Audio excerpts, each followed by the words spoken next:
Hello, friends of faith. Thanks for tuning in to today's House to House, Wednesday, September 29. Last week was our first week of youth group. Here's a picture of the group that gathered.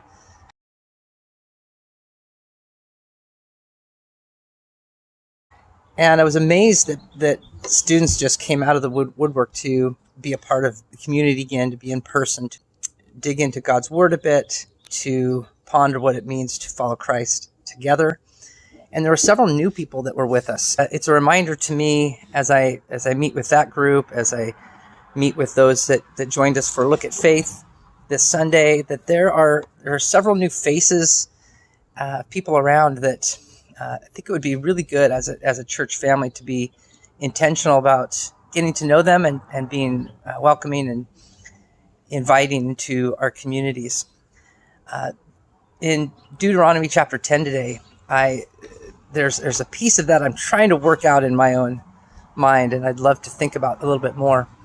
On one hand, God has just called his followers to fight people, to wipe out whole nations of people so that they could move into this promised land. And then he says this as a part of this overall picture of what it looks like to follow Christ. Just given Moses the 10 Commandments for a second time because he broke them the first time. And as a part of that, of what it means to fear the Lord and to obey God's commandments, he says this about God. He says, God defends the cause of the fatherless and the widow and loves the foreigner residing among you, giving them food and clothing. You are to love those who are foreigners, for you yourselves were foreigners in Egypt. And these foreigners in these lands were likely people that were left over from those that they fought and to be able to enter their land. So they're in many ways probably began as prisoners and then were welcomed into the community, into the life of the community. And so I'm trying to work out the difference there of what was happening. But in any case, however they found their way to this community, God was saying, you need to reshape your mindset about who you are and how you treat those who are other than what you are, and welcome them into to God's family, because that's the way God works. God defends the cause of the fatherless and the widow and the foreigner. Those three places God tends to especially reside and wants us to reside there too.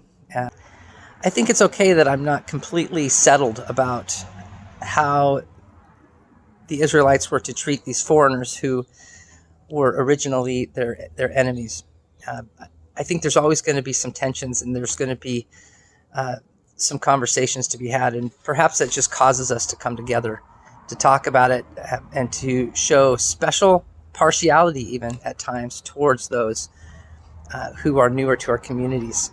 So my encouragement is just to look out for those opportunities, not just in our own church, but when we're out and about in our community, letting people know that the Christ's light still shines and that God's love especially favors those who do not yet know God's voice, and inviting them to hear it along with us.